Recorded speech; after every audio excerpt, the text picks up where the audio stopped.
But this is an example of what I think Tim was trying to get out of the interview. I don't think he was very successful with it, but the post-millennial put up this clip from the interview and said, "Woke lady Emma Vigeland defends schools allowing young children to access books that show graphic descriptions of blowjobs and give instructions on how to use hookup apps like Grindr." And Tim, and there's no quote of me saying that, obviously, because I didn't say it. The part that's in quotes is at Timcast. Why would a 10-year-old need Grindr? And Elon Musk responds, disturbing. So I don't even know if he watched it.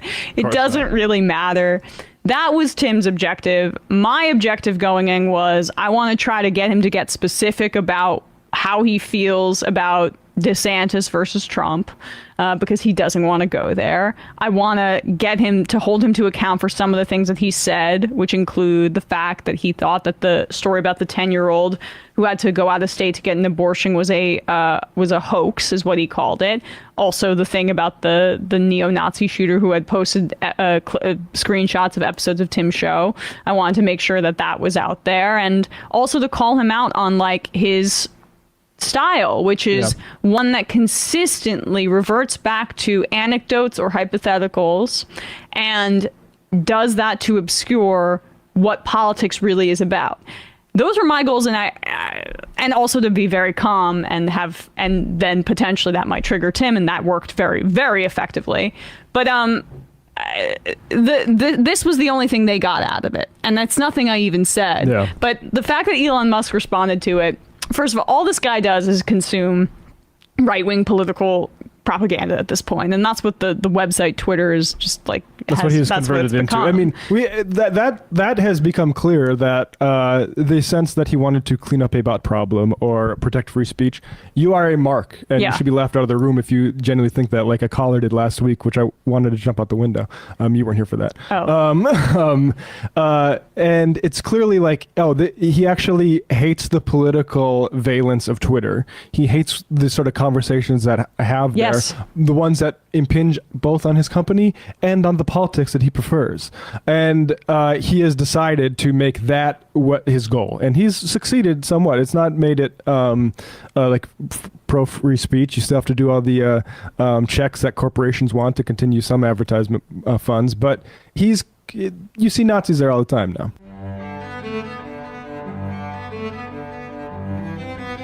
Well, like I told you, that Tim wasn't going to let this thing between him and Emma goes away, that he was going to be stuck on this issue with Emma.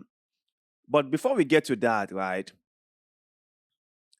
haven't billionaires or successful people told us how hardworking they are? Haven't they told us how they work all day, all night, and how being successful is not an easy thing? Haven't they told us how their time is so valuable because it is the only thing you cannot get back? Haven't they told us how important their time is and how they allocate it carefully? Well, if that were to be the case, then how come Elon Musk is always on Twitter replying to people's tweet or retweeting people's tweet? Because if there's one billionaire who is always on Twitter doing things that I don't know what for, it's Elon Musk. If billionaires are that busy, if rich people or successful people are so busy doing things or getting things done, then how come Elon is always on Twitter playing, doing this, doing memes, doing this, doing that on Twitter? Isn't he supposed to be doing something productive? Isn't he supposed to be doing something important? Isn't he supposed to be using his time judiciously? So I'm so confused when I see Elon Musk is everywhere doing everything at the same time. I'm so confused. You can see what he said on Tim Poe's tweet. I had to say this. The guy is a terrible hypocrite. Well, all business people are.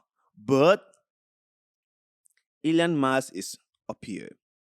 You remember when he said that the only reason he was buying Twitter was to make sure that people can speak freely? Do you remember that?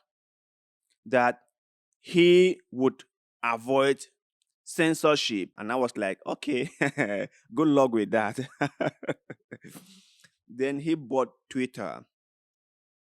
And he now turned everything to be what he wanted it to be. Like the kind of free speech he wants on Twitter are the free speech he thinks are okay with him. It's not like general free speech. No. No. That one is still banned on Twitter. But what he thinks is free speech is free speech. Whatever he thinks is not free speech, it isn't free speech. Because he also has been censoring a lot of things on Twitter. Now, the whole idea about censorship can be debatable. We could debate about it. We could agree to disagree about how the whole thing is being done, right? But I think that censoring certain things on social media is very important. That certain information should not be put out there. Now, we might say yes, we might say it's free speech. Yeah, that is it. But you must understand that some things you say might be hurtful to other people. And I am always against people doing things intentionally to hurt other people. So I think certain things need to be censored, right? That is what I believe. But coming back to this whole Tim Pool thing, I know I have talked about it, and it is now like broken record already. But I would say that the way Tim Pool has gone about with this thing only shows you how much hurt he feels inside. Because you have to remember, right? Most people who are as busy as Tim Pool is supposed to be won't be lamenting on issues like this, won't spend time just going on and on and on and on about what Emma said, about what Emma did. They'll move on. It will be like, okay, I had a debate with Emma, yes, and we talked, yes. She said some things that I agree with, and other things I do not agree with. Okay, that was it.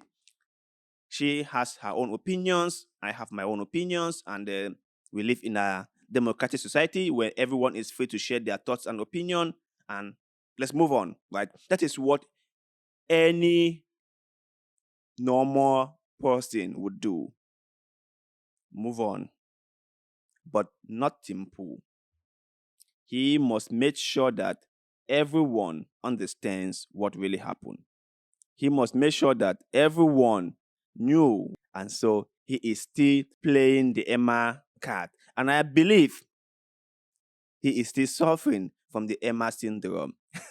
Because Emma did a terrible thing to him and he cannot let go. Even though sometimes I talk and joke about these things, there's one important point I want to make clear. He can say what he wants to say. He can carry on with it for the rest of the year or the rest of his life. That's his own personal business. But what I'm trying to say is he should try to say exactly what went on. He shouldn't come and try to add things that were not there. He should not, by trying to please his audience, said something that Emma did not say. He has to be honest with himself. He has to be honest with his viewers. He has to be honest with the guests. That is my whole thing. And Emma was such a nice person, She kept her composure. I have to really appreciate her for that.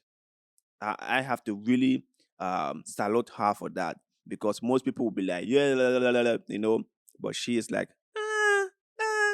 and she puts her point straight. Then she sat quiet, and then she listened. Then she puts her point in a very constructive way, which I personally really like.